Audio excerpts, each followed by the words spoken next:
Welcome to this New Nutrition Business Podcast. My name is Julian Mellentin, and I'm going to be talking to you today about the recently announced financial results of Oatly. Oatly is probably the world's best known plant milk brand, and it was a pioneer in creating oat milks. It was originally created in the early 1990s by a professor at a Swedish university, and I remember sitting in his office about 1994 and discussing it with him. And his name is Rickard Oster, and he discovered that you could blend oat and water and not just end up with lumpy porridge, but you could use enzyme technology to transform it from lumpy porridge into a smooth and enjoyable drink. Oatly is a brand which has developed a very provocative branding style, which is love it or hate it. It's a brand with ambitions to be a global success. It's publicly stated that its aim is to get to $1 billion in sales. Unfortunately, in focusing on a big sales number, Oatly seems to have forgotten that it's also a good idea to make a profit now and again. In the first 6 months of 2023, each dollar of product that Oatly sold cost it $1.38 to make. Yes, that's right, it loses money every time it makes a sale. But that's good news. That's actually an improvement on 2022, when each dollar of product sold costed $1.48 to make. So there's lots to be cheerful about. At that rate of improvement, Oatly might get to break even by 2027, maybe. We don't think that's going to happen. The oat milk business is changing, and the world has changed. We've had inflation, and next we're either going to have more inflation, or a recession, or maybe even both. And that's before you take into account any changes in consumer behavior, which are becoming very clear in the first part of 2023. Now, Oatly used to be a small, sensible Swedish company with moderate sales and moderate profits. All that changed when new investors moved in and they hired a new CEO, and he has transformed it from a small company with modest profits to a giant company with giant losses. As recently as 2016, Oatly had sales of $55 million and it made a profit of about $170,000. Fast forward to 2022, and Oatly had sales of $722 million. That's a fantastic increase. However, what wasn't so great was the increase in the company's losses. It made a loss in 2022 of $347 million. That, in food industry history, is a bit of a record. Now, 2022 was a tough year for many food companies with soaring raw material prices. And yet, that doesn't stack up as an excuse because most companies managed to achieve at least break even or have moderate losses. Now, announcing these losses for 2022, Oatly's then CEO announced that these impressive results were part of a plan, and he explained that Oatly was already on a path of what he called a path to profitability. So, halfway through 2023, how's that path to profitability looking? Well, at the end of July 23, Oatly put out its financial results for the first 6 months of 2023. These were not impressive. Sales were $391 million. That's an impressive 13.8% increase over the same time in 2022.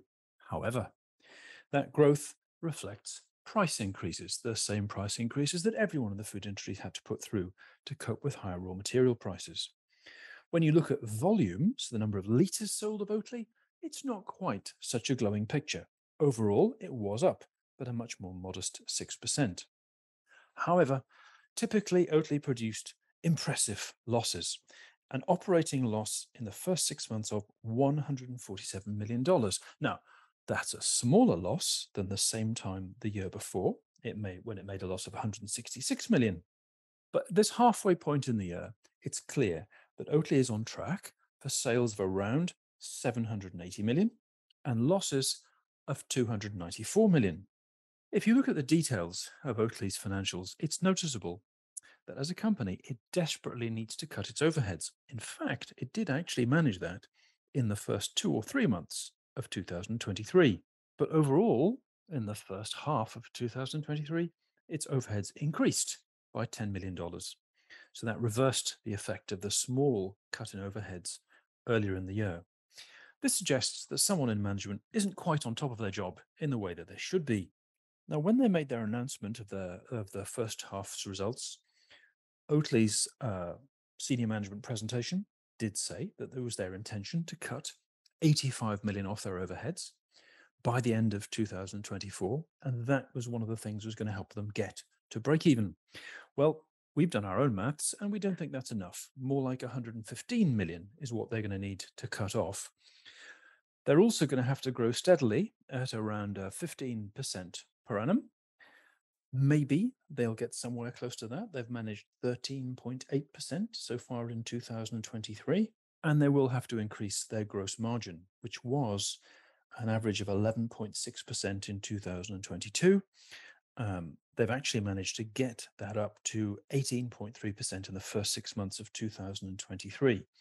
But in order to get to break even, they're going to have to get to 25%. Looking at Oatly's financial presentation, they seem to think that this is easily doable, and they even say the long-term aim is to get to 35 or 40%. Again, we agree to differ.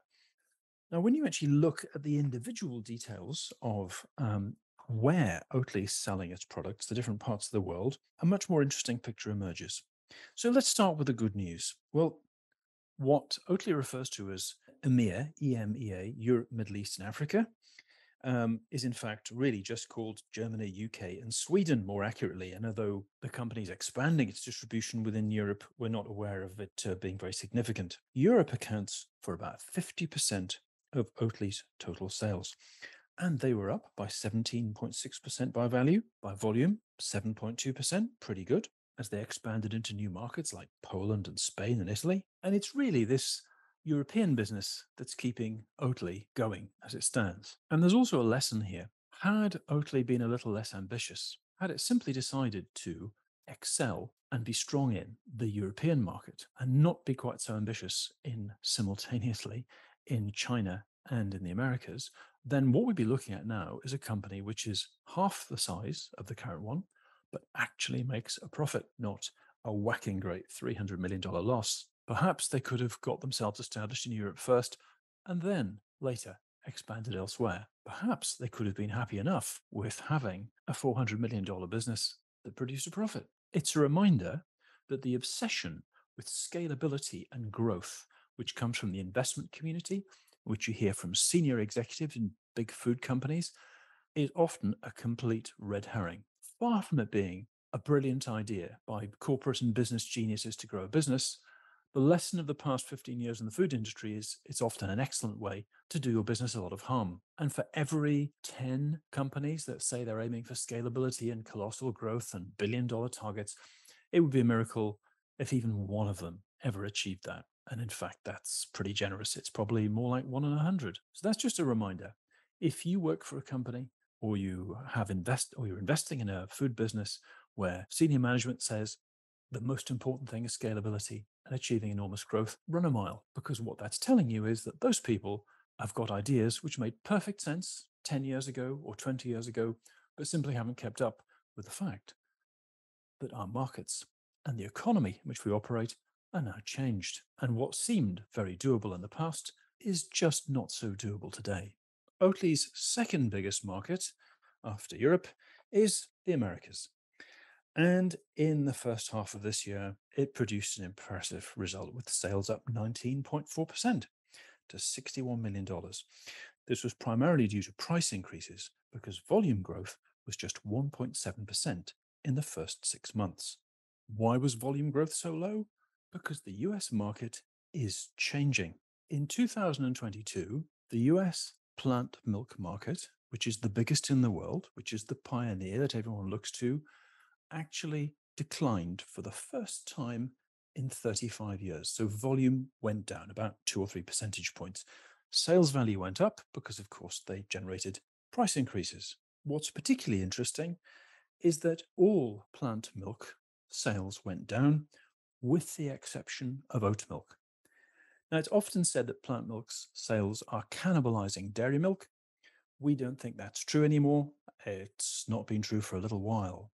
And you can see this in the US, where essentially oat is cannibalizing the other plant milks on the market and isn't really cannibalizing dairy. Now, that's been all good for Oatly because, of course, they make oat milk and nothing else.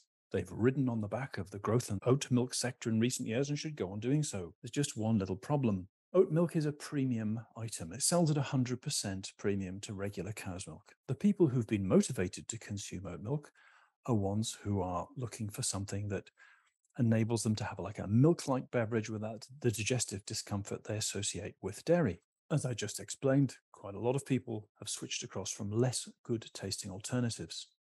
There's also been an extent to which oat milk growth has been propelled by taste, because some people find that oat milk tastes better in coffee than dairy. That's their personal preference. However, ordinary Americans' budgets have been getting a lot tighter, with inflation at 10% and admittedly falling at the moment, but now interest rates rising significantly. In fact, interest rates have risen at a more rapid pace in America over the past year than ever before in history. So people are thinking more carefully about how they spend their money. So it may come as no surprise that growth in the oat milk segment appears to have flattened off in 2023.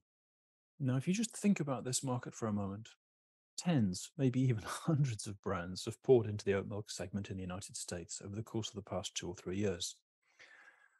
Oatly is not even the biggest brand in the segment. That title belongs to a brand called Planet Oat, which is made by a dairy company called HP Hood. Planet Oat has about 35% market share in retail. Oatly has only about 20%. And if this category remains very low growth or flat for the remainder of this year, and we see that as being almost a certainty given the consumer environment, that means companies are going to be fighting harder in order to maintain share. It's interesting that in their results statement, Oatly talks about how they've significantly increased their promotional support in the United States this year. And yet, that has only generated for them a 1.7% increase in volume, which is about the same level of growth as the oat milk category itself has had in the past 6 months. So it's going to cost them more money just to stand still. And that's even before you take into account the fact that many brands will be tempted to cut their price in order to maintain their volume or get more volume in a market which is going pretty much X growth. Turning to Asia, which generates about 19% of Oatly's revenue, it's a market in which Oatly has gambled heavily and is in the process of building, I think, 2 manufacturing plants. The big focus is China. That makes perfect sense. Now, this gamble seemed reasonable enough pre-COVID, but to be honest, it's now going sour. In the first 3 months of 2023, right after China opened up from its extensive lockdowns, Oatly's volume jumped by 23%. Fantastic. That's what you'd expect. What you wouldn't expect is what happened next. In the second 3 months of the year, its volume fell by 5.1%. When you talk to people based in Asia or companies in Asia, as we do, that's no surprise. What our contacts in China tell us is that post-lockdown, the Chinese market is not bouncing back. People in that market talk about business flatlining. And indeed, it's possible that the Chinese market economy of China may already be struggling. It's not possible to know because of the opacity and questionable veracity of Chinese government statistics. But if you look around, you can see there are a number of things that say the next few years are going to be difficult in China. It's an unavoidable fact that the country's population has begun to fall. Nor can it be avoided that unemployment among the 16 to 24 age group is now 21.4%. Global demand for Chinese goods has fallen significantly. People are reining back on their expenditure, and companies are reining back on employees. China's tech giants like Tencent and Alibaba have already made massive job cuts, tens of thousands, according to a report by Reuters news agency. And a Shanghai-based recruitment group called Normstar estimates that the 10 biggest tech companies have cut their staff by at least 10%. And alongside this, there are growing concerns over hugely ballooning local government debt, the unhealthy balance sheets of banks, just like in the West, and a housing market which seems to be flat and going nowhere. And the housing market is particularly important for consumers' sense of financial well-being in China. In addition to the economy, the Chinese consumer isn't going to make it easy for Oatly either. China is famous for having very short product life cycles. Now, this has been more common in Asian markets than in the West for a long time. Japan, for example, a product can come and go inside 3 years. It can be very successful in that time, but consumers move on. You see exactly the same behavior among Chinese consumers, particularly younger Chinese consumers. A consumer researcher who is a Chinese person living in China explained to us just recently that companies have to have an expectation that people will embrace a product for a while, they'll enjoy it. That's often driven by social media attention, and then they'll move on to something else. And Oatly has an increasing number of competitive brands coming up against it in the Chinese market. It's no longer the new and exciting thing. And wealthy Chinese consumers living in the major cities are already accustomed to looking around for things that are new, exciting, and different, and bring some new pleasure or some new interest into their lives. So strangely enough, Oatly, the brand which always positions itself as being cutting edge and having an attitude, may just not be cutting edge enough anymore for the Chinese market once consumers have got many alternatives to consider. And now, as I said earlier, Oatly seems to have put a huge emphasis on both China and America as a driver of its future growth. It's very clear from the plateauing of the plant milk market in the US, the possibility of growth there is running out. It's clear from the fall in volume in China that, again, growth is just not going to be there for the next 2 or 3 years, or only on a very modest level. Oatly says it's initiated what it calls a comprehensive improvement plan in Asia. Well, that's great.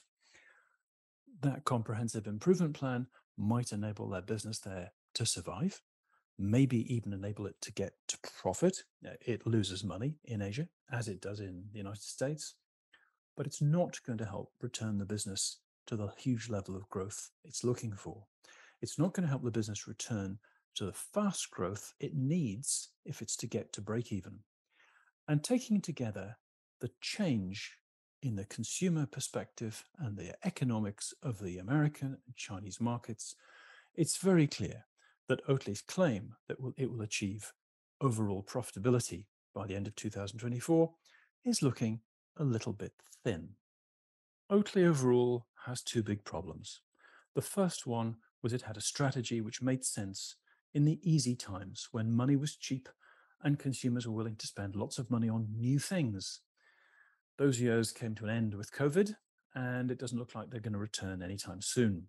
In fact, the inflation and recession, or combination of both, that we're going to be faced with for the next 3 to 5 years while the world works its way through the colossal amount of debt that individuals and countries have, suggests that there's no momentum going to come from consumers to drive a brand, even one as hardworking as Oatly, to $1 billion in sales.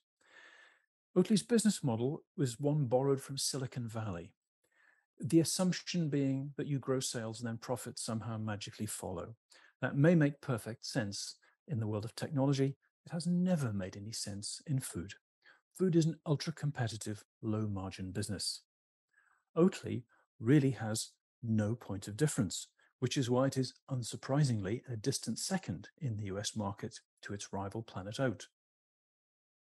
Oatly did well in Europe because its only real competitor, Danone, was asleep on the job and didn't bother to compete vigorously enough in oat milks in time. The case of Oatly is a reminder that there's a lot to be said when you're launching a food business or a brand for focusing on steady growth, growth that's achievable, producing at least break even as soon as you possibly can, and not getting carried away by the high-flown ideas about scalability and disruptive innovation that have been the bane of our industry for the past 10 years.